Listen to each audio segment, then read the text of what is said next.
Hello my dear friends, you're in the Military Summary channel, and today we will discuss the situation in Ukraine on the 6th of July of 2024. Today we have lots of very interesting updates, so let's start. And first we're going to talk about Poltava region. Today the Russian sources published another video of another reconnaissance operation. As a result of this operation, as you can see, they managed to discover the concentration of air defense forces, mainly S-300 systems, all Soviet S-300 systems, and later the Russians attacked this territory with Iskander missiles, and as a result of this attack they managed to destroy the launchers, the radars, the equipment, and of course missiles. And as you can see, the Ukrainians can't do anything in this direction. Just during the previous 4 days we got significant number of destroyed of how the Russians destroyed the squadron of Su-27s, how the Russians destroyed the Ukraine helicopter Mi-24, how the Russians managed to destroy the Ukraine fuel depot. So as you can see, they can't do anything, and probably this is the reason why the Western countries decided to provide the Ukrainians significant number of Patriot systems that the Ukrainians are planning to use exactly in this area to secure the sky, and that which will allow the Ukrainians to start using Su-27, maybe different types of aircrafts, including F-16s, to attack and to bomb the Russian forces along the border or everywhere along the line of combat contact. And about the line of combat contact, first we're going to talk about Sumy direction. Today we got a very interesting report from some pro-Russian sources. According to some pro-Russian sources, the Russians managed to establish complete control over the villages by the name of Alexandrovka and Popovka. So this is the village by the name of Popovka, and this is the village by the name of Alexandrovka. Summarizing everything, we can make, according to the pro-Russian resource, the Russians entered this territory and captured. For now, we still haven't received any geolocations or any updates video, or we haven't received any confirmation from, let's say, Deep State Map or CDEC or anybody else. Anyway, summarizing everything, we can make a conclusion that during the previous 2 months the Russians tried to test and to check the Ukrainian defense belt in the vicinity of Ryzhivka, and as a result of offensive the Russians captured this village. Furthermore, the Russians published the photos and videos with Russian flag. A few days ago the Russians attacked the Ukrainians in the vicinity of the village Zhuravka and captured this village. Then the Ukrainians were forced to bomb this territory with Hammer aviation bombs of French production. Later we got reports that the Russians managed to capture the village by the name of Sotnitsky Kazachok, and according to, for example, Deep State Map, this village also was colored in red, which confirms Russian complete control over this territory. And today we got report from pro-Russian sources about control over the village Popovka and Alexandrovka. So summarizing everything, if we zoom out, we see what the Russians maybe are planning to do in the very near future. We see at least 2 concentration of forces. One of the forces Glavchina, Graivarun, the second concentration Glushovka, Snagost, Hlyboke and Tetkina. So we don't know for sure whether the Russians are planning to start greatest offensive in this direction or Sumy offensive or not, but anyway, during the NATO summit in Washington, the Russians most likely will try to make some bad things for the Ukrainians exactly in this direction. Now let's move to Kharkiv area. We got lots of very interesting reports and updates, and the most important is that the Ukrainians, as a result of another wave of counteroffensives, managed to restore significant control over the village of Hlyboke and basically to split this territory at least in 2 parts. We have a lot of geolocations, as you can see. Let's take a look at them. In this video, for example, we can see the work of Russian 155th Division, of how the Russians were bombing and attacking the Ukrainian positions inside of Hlyboke, which confirms Ukrainian control over some areas, some buildings, and some blocks of village itself. If we go back to map, the Russians were bombing this building, this farm, the Russians were bombing this tree line, and the Russians were bombing this southwestern part of the village. And later we got additional updates, additional geolocations also that were published by the Russians. In this video we can see the work of mortar systems, FPV drone strikes, of how the Russians were FPV droning the Ukrainians along this line.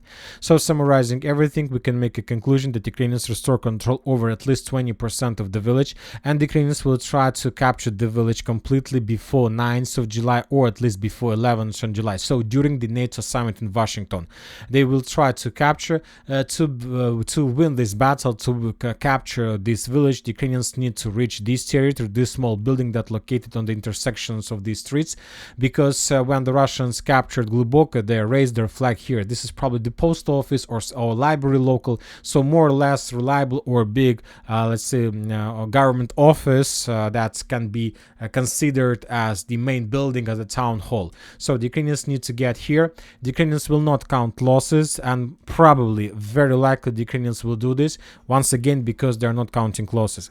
I'll remind you that according to information we have, since the beginning of the battle for Hlyboke, the Ukrainians lost around 3 brigades. At the beginning of this Ukraine attempts to counterattack, first the Ukrainians were counterattacking the Russians with the forces of 42nd Mechanized Brigade. Later we got reports that the Ukrainians were counterattacking the Russians with the forces of 30th Brigade. And as for the 6th of July, today we got reports that Ukrainians start attacking this territory with the forces of 92nd Assault Brigade, and these days we start receiving lots of updates about significant number of casualties and losses in this brigade, that the relatives, friends and parents start searching for their fathers, brothers and sons in this direction from this 92nd Brigade. So the 3rd Brigade has already lost its combat capabilities just during the battle for 1, 2, 3, 4, 5, 4, 6 streets of the village by the name of Hlyboke. So we'll see what is going to be next, but once again, according to my understanding of the situation, the Ukrainians will try to capture the village before the beginning of the NATO summit, which is going to take place since 9th of July till 11th. So in 2-3 days, they need to raise the flag in the eastern part of this small village. Now let's move to Vovchansk direction. We have lots of very interesting details as well. The group of forces north continue reporting about expanding Russian foothold in the eastern direction of village by the name of Burgovatka, and today we got, for the first time since the creation of this foothold from the Russian side, we got the first reports from Ukrainian sources about attempts to counterattack the Russians there. For now we don't know for sure what is the current status. Probably tomorrow we're going to receive additional details, but the Russians are saying that Ukrainians lost up to 7 soldiers during these attempts to attack. By the way, one important statement, that the Russians also reported that during the battle for this part of Hlyboke, during the previous 24 hours, the Ukrainians lost up to 70 soldiers. So up to 70 soldiers they lost just for 1 day of clashes. Now let's move to the northern part of Vovchansk. We have additional updates. We got the geolocation that confirms additional Russian progress inside of the citadel. Just another small high-rise building was captured by the Russians, and in this video we can see how the Ukrainians were FPV droning new Russian positions. This video was published almost a day ago, so most likely during the previous 12 hours the Russians managed to improve their positions even more. As for the north of Vovchansk, the situation is very critical for the Ukrainians because they still haven't managed to restore control over the main supply road between eastern Vovchansk and the village by the name of Tiche. This is currently the main priority for the Ukrainians. But regarding the complete absence of any progress in this direction, they managed to improve their positions, at least in the eastern part of Vovchansk. According to different mappers, the Ukrainians managed to restore control over this part and to capture these streets. So, of course, this is not, let's say, this is not complete restore over the road, but at least some progress from the Ukrainian side. But the Russians reported that to support these attacks, to support these small offensives from the Ukrainian side, they always need to send more and more forces from the southern part of Vovchansk to the northern part of Vovchansk. The Russians have significant number of drones. The Russians always see the concentration of Ukrainian forces before another attempt to cross the river. So that's why the Russians are always bombing and attacking this territory with FABs, which cause significant losses to the Ukrainians. The Russians are saying that during those attempts to cross the river, the Ukrainians lost up to 65 soldiers in this direction, just in this direction. On the other hand, we see that the Ukrainians continue concentration of forces in the vicinity of Tiche, or maybe the Ukrainians have already finished this process, just waiting the Ukrainian progress in the eastern Vovchansk, and they're about to start the counterattacks in this direction as well. As you can see in this video, the Russians were bombing this territory heavily with the aviation cluster bomber BK-500. So for now, the Russians still control this hill, and let's see what is going to be next. Now let's move to the northern Kupiansk direction. We have lots of very interesting details and updates from this territory as well. Today the Russians published the video of how they managed to improve their positions in the vicinity of Pishchane. More precisely, not the Russians published, but the Ukrainian sources published the video. For example, in this video we can see a significant number of Russian armored convoys heading to the village of Pishchane, and at some point we see a significant number of abandoned armored vehicles. The Russians landed in this area and started clearing this tree line. So summarizing everything, we can make a conclusion that the Russians managed to capture all these fields and these tree lines right in front of the village of Pishchane. But I'll remind you that during the previous few days we were talking a lot about this direction, and for example some Russian sources, pro-Russian sources, reported that the Russians established complete control over the southern part of Pishchane. What does it mean, southern part of Pishchane? According to the configuration of this direction, there is a river by the name of Pishchane. This is the river, right? And according to the Russians, they managed to establish control over the part of the village that located to the south of this river. So summarizing everything, according to some pro-Russian sources, as a result of clashes during the previous, let's say, weeks or previous few days, the Russians managed to establish complete control over this territory. So this is very important and significant progress of the armed force of Russian Federation. If this information is correct, of course, we don't know for sure whether it's true or just some kind of wishful thinking, but anyway, we understand what the Russians are planning to do. First of all, the Russians are planning to establish complete control over the village, and the next thing the Russians are planning to do is, as soon as they get the southwestern outskirts of the village of Pishchane, the Russians will be able to establish complete fire artillery control over the main supply road that goes from one bank of Sokil river to another. So from this position, the distance between Russian possible positions to the river itself and the main supply road is less than 8 kilometers. So this is already complete artillery control over this territory. The Russians, at least, we don't know for sure whether the Russians managed to get there or not, but if we say that there are still no Russians, this territory is already under complete Russian control, but mainly as a result of under control of Lancet drones or under control of aviation strikes. But if the Russians are able to get there, they will be able to establish also artillery control, which means much more losses from the Ukrainian side and more massive and concentrated fire in this area. Why this area is so important? We have another important video that explains a lot. If you take a look at this map, you're going to see that Sokil river has two parts.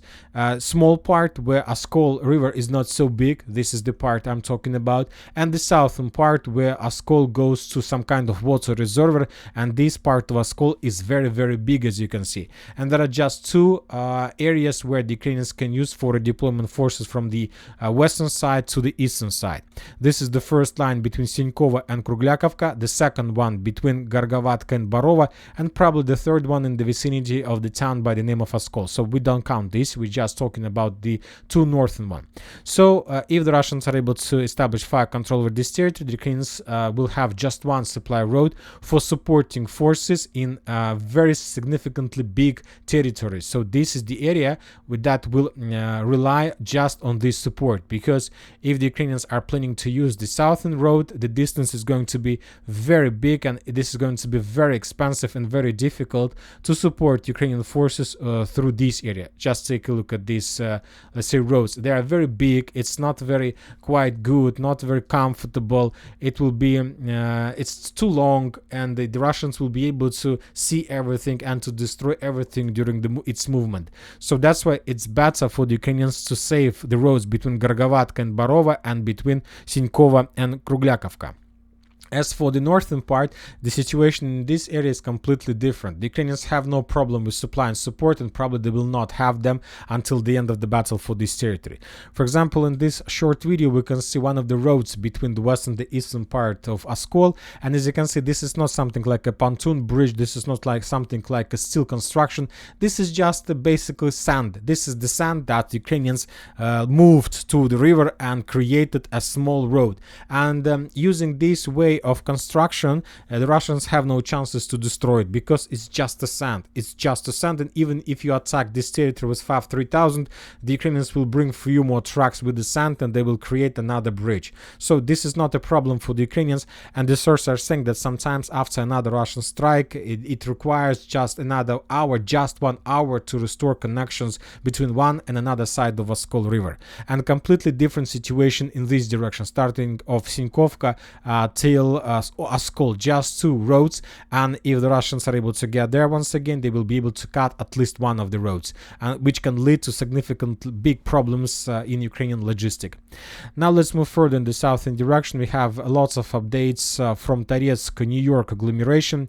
The Russian sources continue advancing, and today we have additional changes on map. The Ukrainian sources published the video of how they were FPV droning the Russians inside of the village by the name of Druzhba. In this video we can see the forces of 28th Mechanized Brigade bombing the Russian forces inside of the building that was geolocated along Sadova Street right here. Based on this video, most of the mappers have adjusted their map and added this territory to the territory under Russian control. As for the citadel, we have just one small change on the ground. The Russian sources published the video of movements of Russian forces along this street, which confirms Russian control over this territory as well. This is Takhanova Street. We still haven't received any updates regarding the situation in the citadel. Most likely there are very heavy clashes, but now the situation in this area reminds us the situation that currently is taking place in the Vovchansk citadel. So very long and bloody clashes without significant progress for a very long time. Now, for the Russians, it's better to find a solution how to bypass this territory from the west, from the east, or maybe not to enter this territory at all. Now let's move to New York. We have additional progress, additional updates. Today the Russian sources published the video confirming Russian control, almost under complete control over the southern part of this area. In this video we can see the Russian soldier who brought explosive to Ukrainian positions, and then he dropped this explosive inside of the building, which was something like a temporary positions of the armored force of Ukraine. After that there was a very heavy explosion and the Russians managed to destroy the building. And this video was geolocated exactly in this area, and this video gives us the right to correct the map, to adjust the color and to color everything to the south under complete Russian control. We have also additional updates from the Ukrainian sources. According to Deep State, the Russians also managed to improve their positions in the western direction and in the eastern direction as well. So as you can see, during the previous few days, the Russians managed to break through this territory significantly. They managed to capture up to 4 kilometers. Some sources are saying that the Russians managed to enter even the Petrovska Gora, this part, so the progress would be around 6 kilometers. And as you can see, from one side we see significant progress, but from another side we see that if the Ukrainians are able to regroup, they can have possibilities to counterattack the Russians in direction of Novosilovka, which will lead not just to complete defeat of the Russians, but also to encirclement of significant number of forces. So this is the reason why the Russians, at least during the previous day, were trying to improve their positions in the base of this attack to the west and to the east, trying to, let's say, to increase the foothold and not to allow the Ukrainians to cut the Russians and to create a cauldron. So this is the current situation in this direction.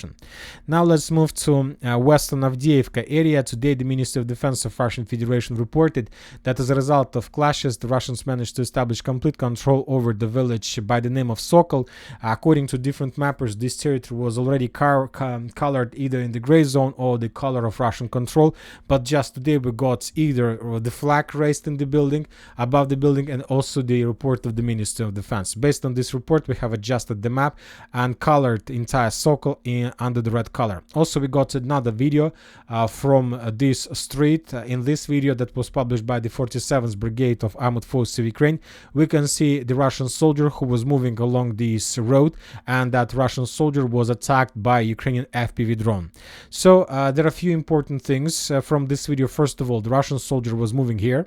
The second important thing, that the Russian soldier was moving relaxed. He was relaxed while moving. So when he saw this drone, first thing that came to his mind that this is the drone of Russian forces, not Ukrainian one. So he didn't expect that this drone belonged to Ukrainian forces. And the Russian soldier, the second important thing, was moving from the village of Voshod. So he was moving something like this, and somewhere in this point he was FPV droned. So this video also confirms that the Russians most likely established complete control over the village of Voshod as well. For now, we don't have any geolocations for this, so we will keep the map as is. But once again, let's say there is like 100% chances that 99% chances that the village also was captured by the Russians. According to pro-Ukrainian sources, the Russians managed not just to capture village, but also to almost enter the northwestern part of Novoselovka-Persha.